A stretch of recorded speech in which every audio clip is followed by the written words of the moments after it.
Good morning. We are here at the sanctuary, and it's a wonderful morning, absolutely magnificent morning. When you're here, you almost feel like there's no problem in the world. It's so peaceful, feels so loving. See the birds flying around, the sun is shining. It's such a lovely place to be. And this morning I would like to talk to you about the bodies of man. And for us to understand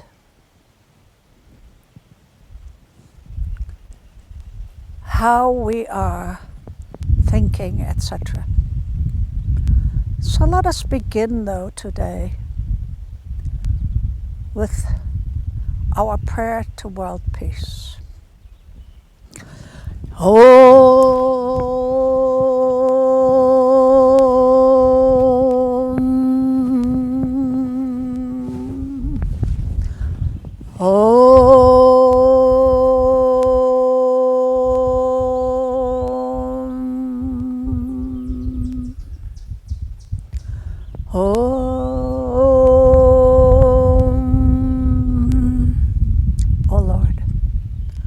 May your hand lead us to from the unreal to the real, from darkness to light, from death to immortality. May all be happy. May all be peaceful. May all be enlightened and cultured.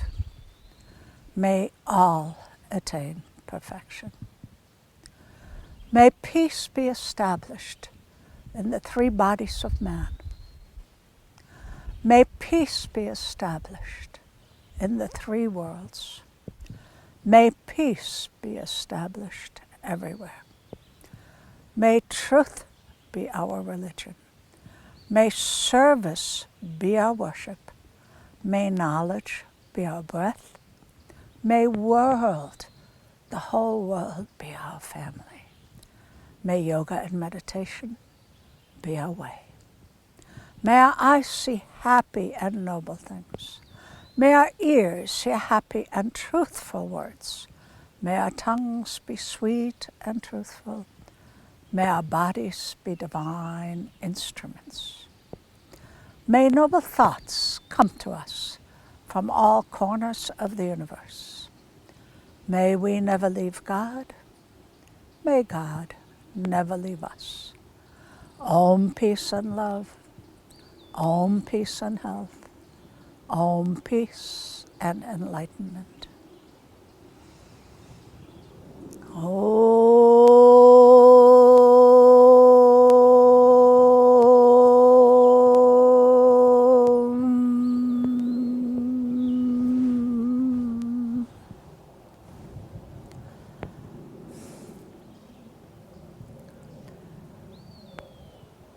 When we say the prayer, we say the three bodies of man. May there be peace in the three bodies of man. But we really have 5 bodies. We call those koshes. And the first, the physical body is called Annamaya Kosh. Annamaya, Anna meaning food, Annamaya Kosh means the body of food, and that we need to nourish it properly. In order for the body to work efficiently, we have been given this beautiful body, and for it to work efficiently, we need to properly feed it. So it is nourished by food.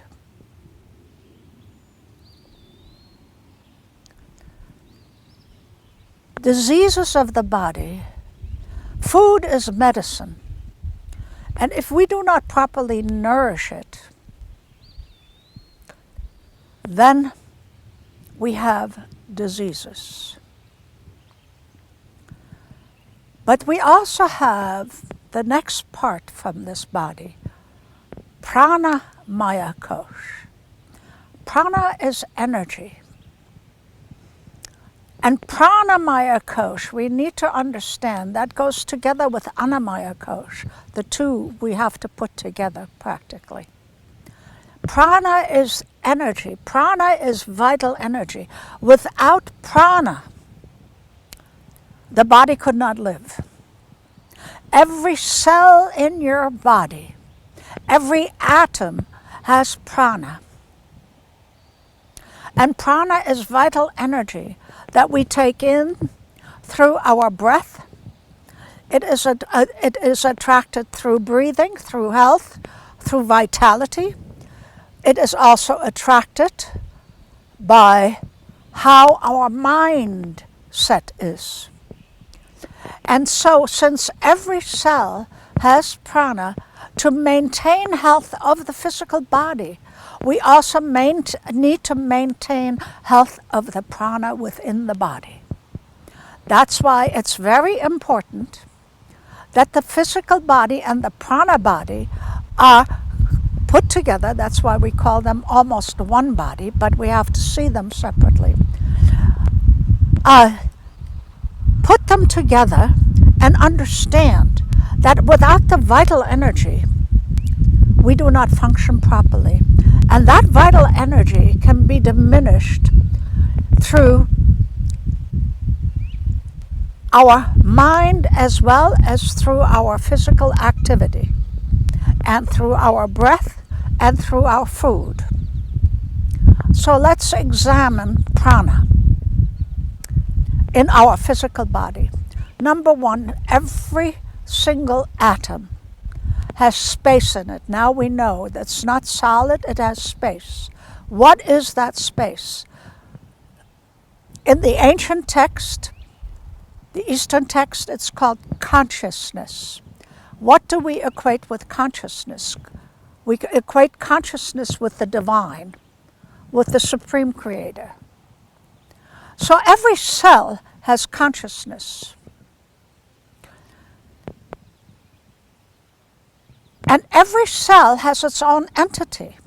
Just like we are one unit, every cell is one unit, and it has consciousness. And it knows what it needs to be doing. And if it isn't fed the proper amount of consciousness, then the cells do not work properly. Very interesting to understand. So let's take your mind, now let's talk about the mind before we talk about pranayama. Let's talk about the mind. When you are happy, what happens to your body? All of a sudden you feel alive, you feel full of energy. You haven't done anything different. You haven't eaten different food. You haven't done anything different. You haven't done pranayama, but you just feel happy. So when we are happy, and when we are full of joy, and when we are full of gratitude, we actually ask for prana to come inside of us. When we are sad, or when we are depressed, we start losing our energy. Depression, some people, when they get very depressed, they can't even get up because the energy is gone. So understand how the mind is thinking affects prana, maya, kosh. In order to change prana, maya, kosh, consciously, we start bringing in prana, or ki, or adamantine particles. All of those things are all prana. They're the same thing. They're divine energy that comes to us for our need, for us to survive. Every animal and every living entity on this planet has annamaya kosh and pranamaya kosh, because every atom has God consciousness. So when we breathe in, and you have heard me say this before, let's breathe in God particles, because that's what they are. They are definite entities. Prana. Prana can be seen by people who have the ability to see subtler forms. But and we take that prana in. It rides on the back of oxygen.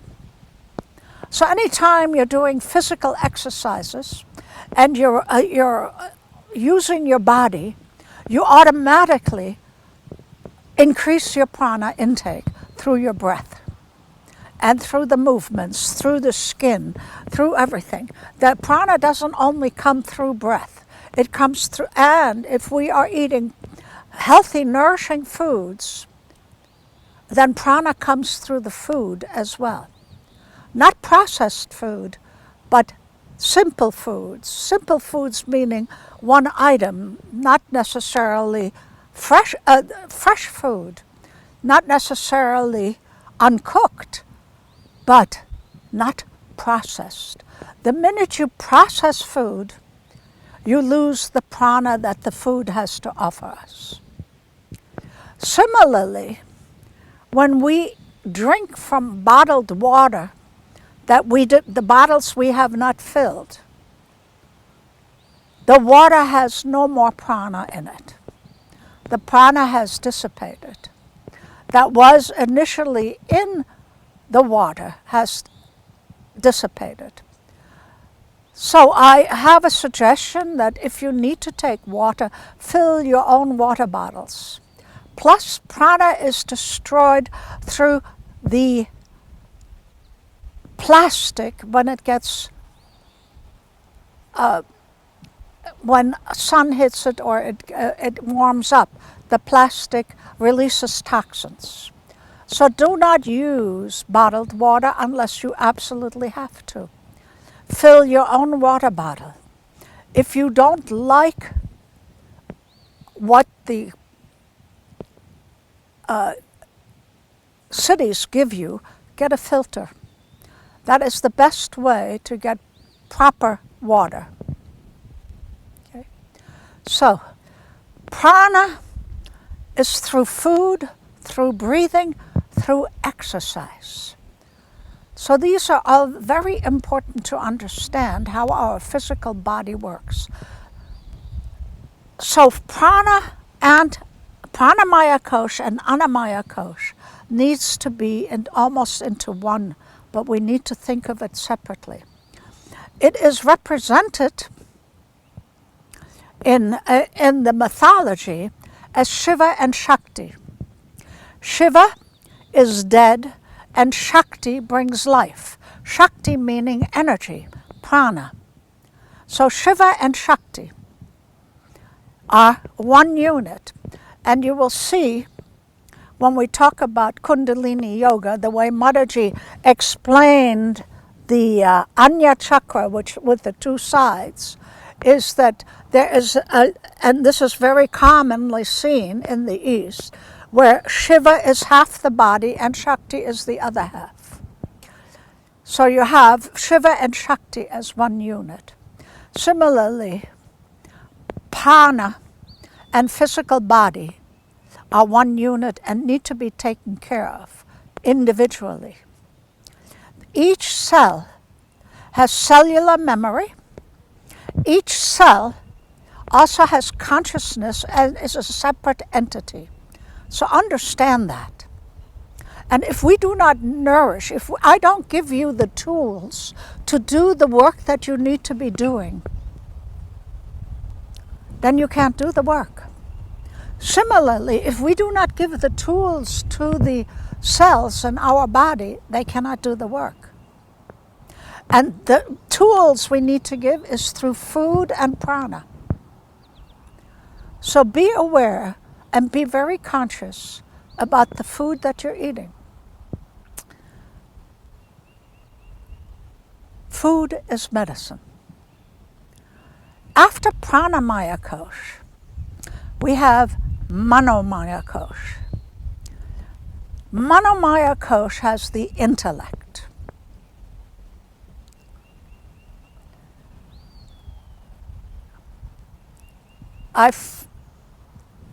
Vigyanamaya Kosh is where we can also understand that our instinctive mind, because we have an intellect, we can program our instinctive mind more efficiently than any other being on the planet.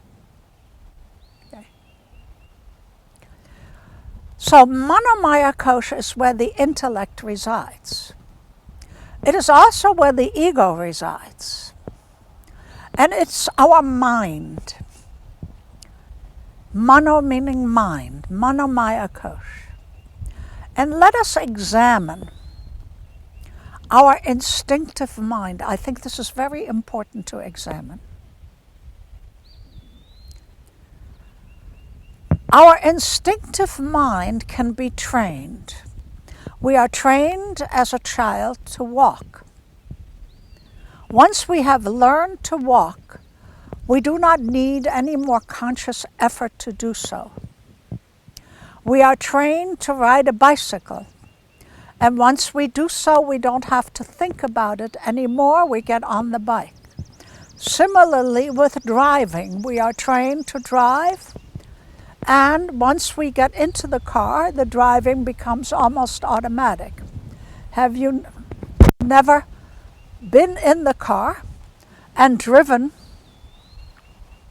and your mind goes into someplace else, you're thinking about something, and you're driving into the same area that you have driven many times, like maybe to work, and you're on the highway and you're going, and all of a sudden you miss the exit and you go further and you go, wait a minute, I just missed that exit. Where was my mind?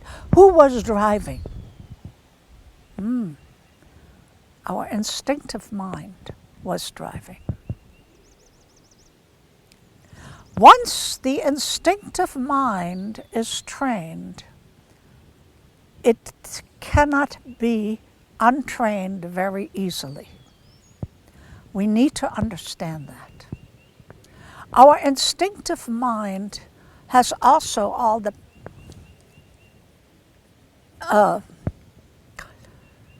addictions. See, addictions are programmed into the instinctive mind.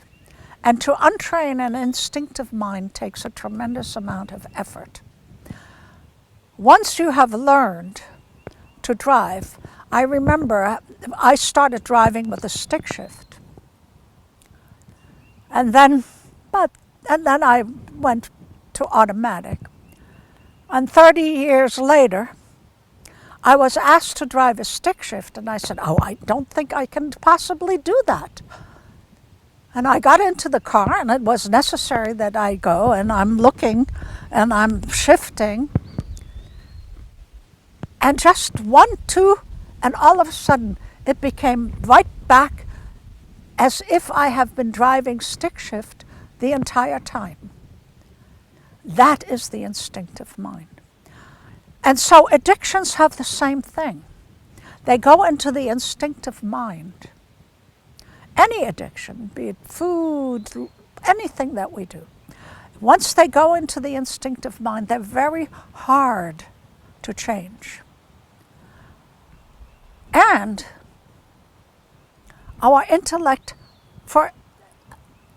wants it to change, but it doesn't.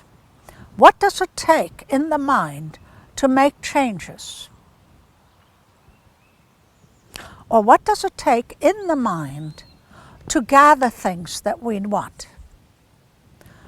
There we have to look at the Manomaya Kosh. It has our instinctive mind, which is pre-programmed, and it might have been programmed in another incarnation. We don't think about that, do we? Yes. And then we have our subconscious mind that is constantly feeding us. So if I want to make a change, I have to be it has to be in alignment with my subconscious mind. With other words, my conscious decision and my unconscious decision have to be in alignment. For example, a smoker. A smoker wants to give up smoking, and that person hates smoking, but it is in the instinctive mind to have a cigarette and then consciously say, no, I want to give up smoking. And this goes for all addictions. And the subconscious mind is going, oh, but I like smoking. It gives me time. I feel better when I do. It relaxes me. All of these things are coming into the and creating a battle between conscious and unconscious mind. And when you don't have that direct line,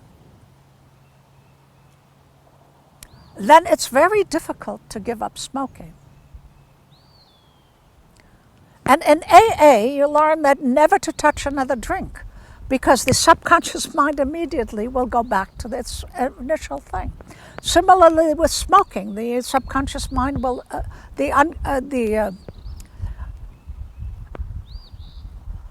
it will immediately go back to our programming. But some people can give up easily. Why? Because their unconscious and conscious mind are in alignment. And once they are in alignment, then you can make a beeline to do what you would like to do. So do not underestimate the instinctive mind. And do not underestimate how our intellect is programmed possibly through our ego self as well, and not always through our divine self, or sabotaged by our ego self. Okay? Our ego is there to be used. Without the ego, we would not be doing anything. Our ego is a tool that needs to be used. But like all tools, it likes to be in charge. Like all servants, they want to be in charge. So this is where the problem comes in. And to understand that the ego can influence my intellect is a very important part to understand. And to understand that our instinctive mind can influence our intellect is also very important to understand. And everything that's in our subconscious and superconscious mind is not necessarily what we have experienced only in this incarnation. So give yourself a break when things don't work according to what your mind would like it to do. Because there's so many things that we have to think about.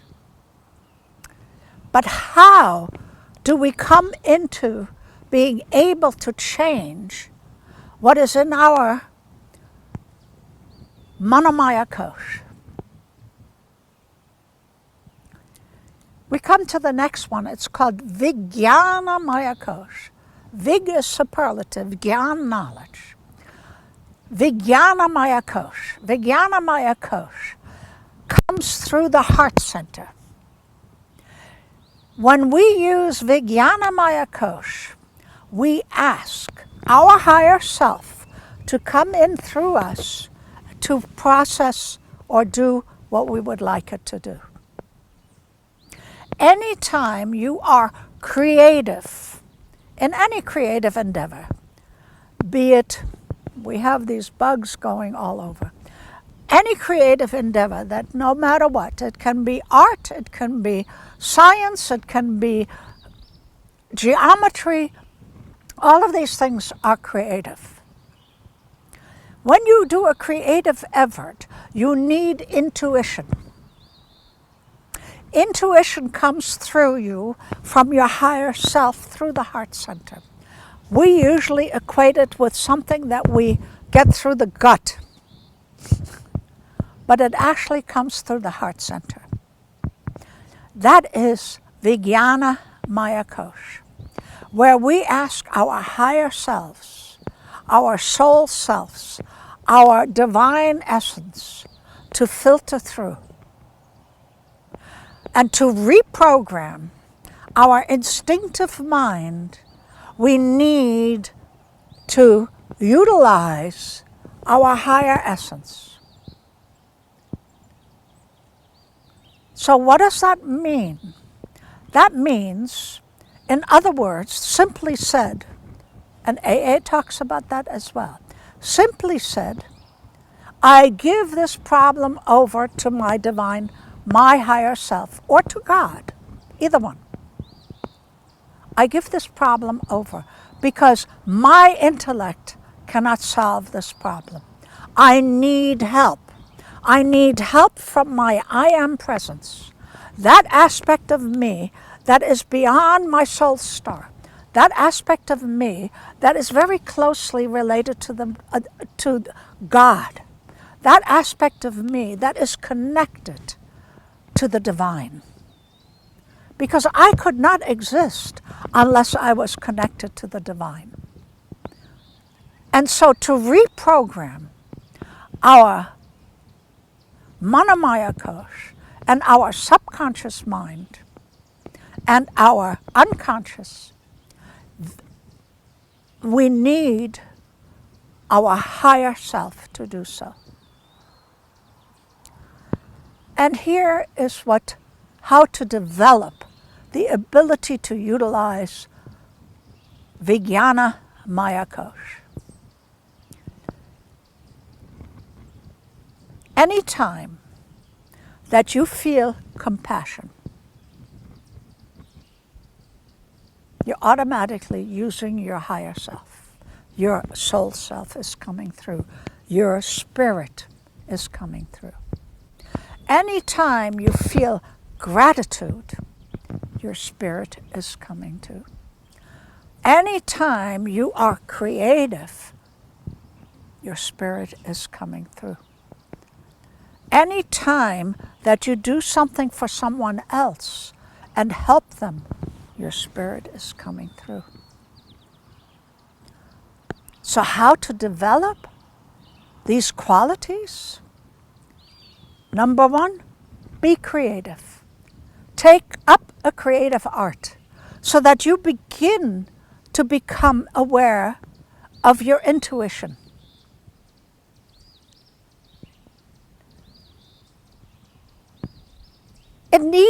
We are not taught how to utilize our intuition.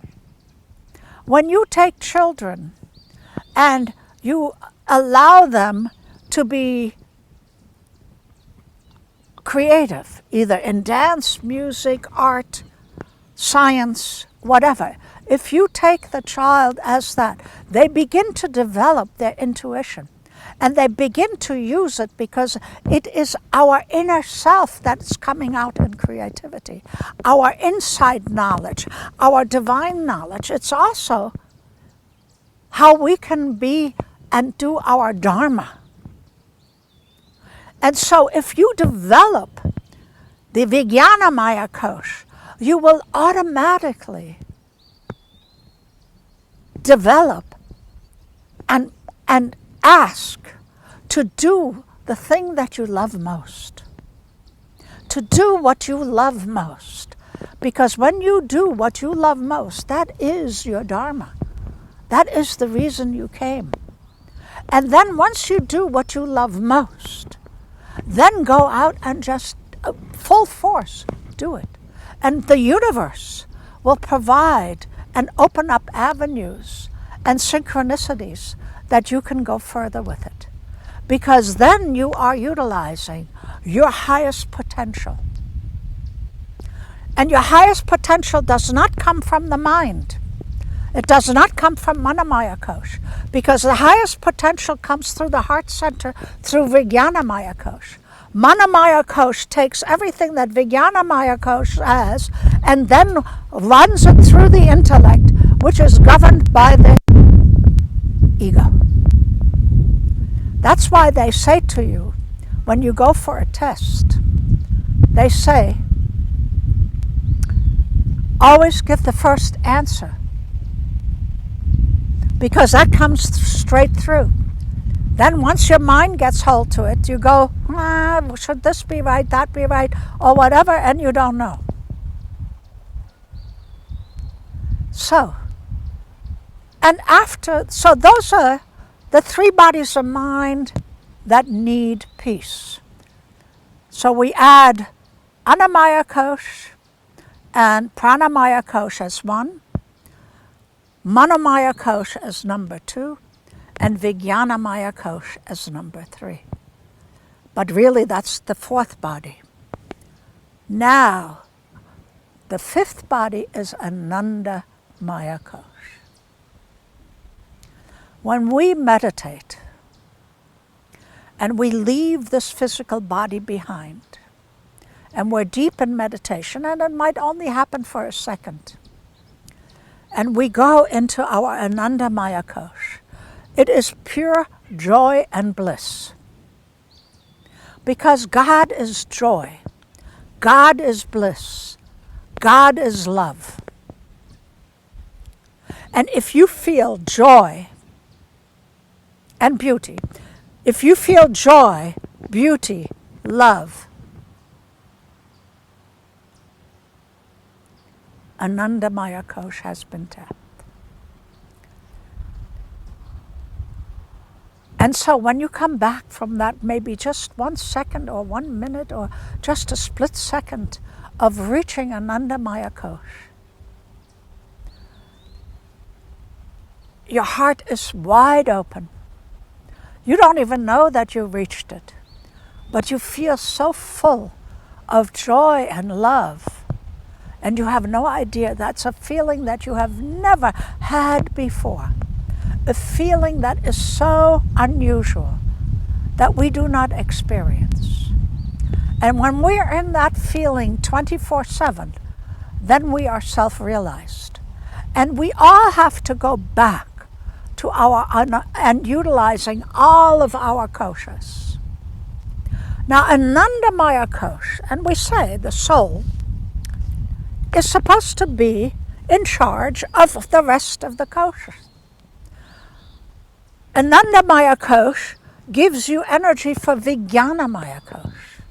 Anandamaya Kosh gives you the energy for Manomaya Kosh. Anandamaya Kosh is the one that gives you Pranamaya Kosh. Anandamaya Kosh is what gives you Annamaya Kosh. So all of the koshas are supposed to be sub to Anandamaya Kosh.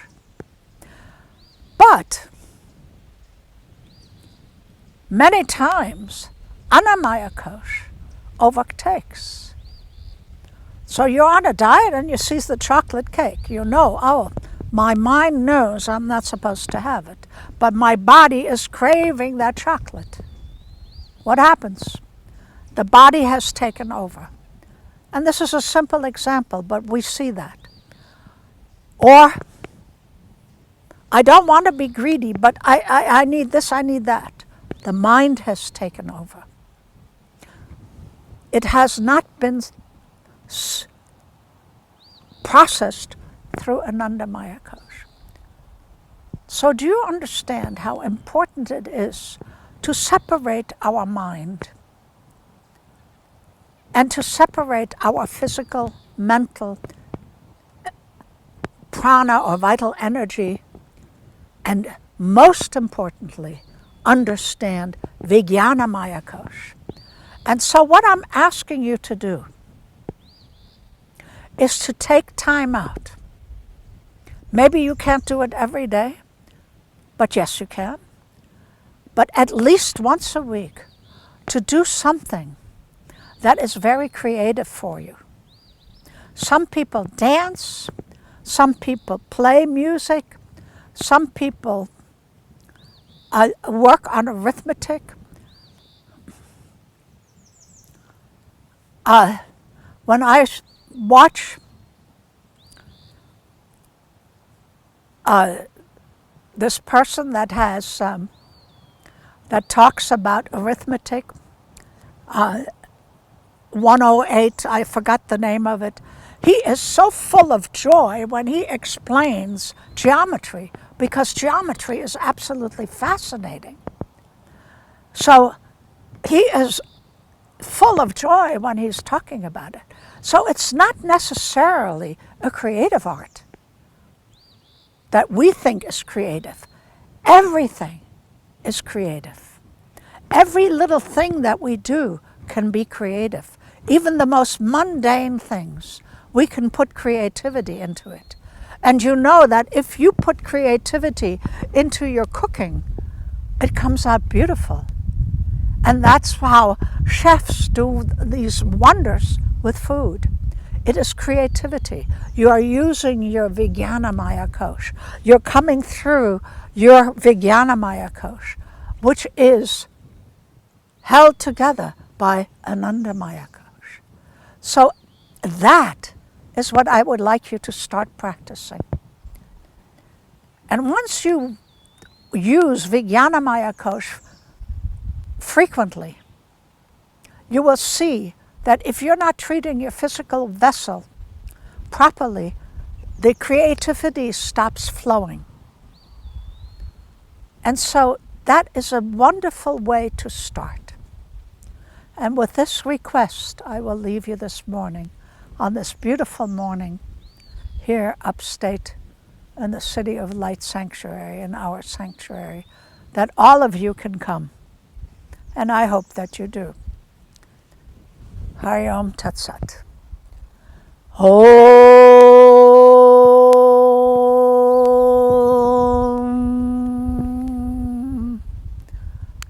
And this doesn't necessarily